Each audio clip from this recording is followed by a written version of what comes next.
కొల్లేరు news, Balaji, పందిరిపల్లిగూడెం. చూసారా, తాబేలులో అనేకమైన తాబేలు మీరు చూసే ఉంటారు. ఈ తాబేలు ముత్యపు తాబేలు అనే ఈ పేరుగాంచిన ఈ తాబేలు మన కొల్లేరులో మాత్రమే అరుదుగా కనిపించే జాతి.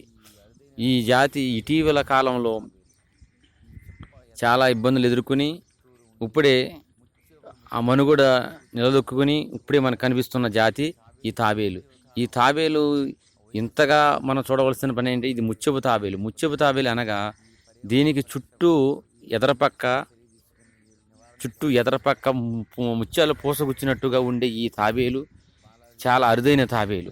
అలాగే ఈ తాబేలు తలపైన ఎక్స్ మార్క్లో ఉండే 3 గీతలు, అలాగే పక్కమట కనిరెప్పల కానించి పొడవుగా కంఠం దాకా ఉండే 3 గీతలు దీనికి ముత్యపు తాబేలని గుర్తించడానికి ఇదొక మంచి సూచన. ఈ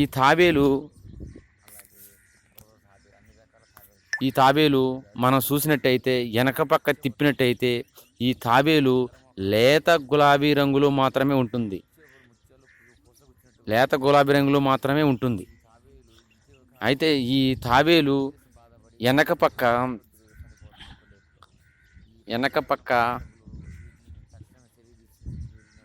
తిరగేసినట్టయితే మయాన రవ్వుండ్లో ఒక రవ్వునిగా ఒక పావలా బిళ్ళంత రవ్వుని మచ్చ ఒకటి ఉంటుంది ఈ తాబేలుకి. అది ఈ ముత్యపు తాబేలుని గుర్తించడానికి ఏకైక సులువైన మార్గం అది ఒకటే. మరి ఇటీవల కాలంలో సైనికులతో పాటు వీటికి వైరస్ సోకి చాలా తాబేలు అంతరించిపోయాయి. అరుదుగా దొరికే ఈ రకం కొన్ని మాత్రం మిగిలినాయి. ఈ కూడా కొల్లేరు ప్రాంతంలో కనిపిస్తూ ఉంటాయి. బాలాజీ స్టూడియో, పందిరిపల్లిగూడెం, కొల్లేటికోట.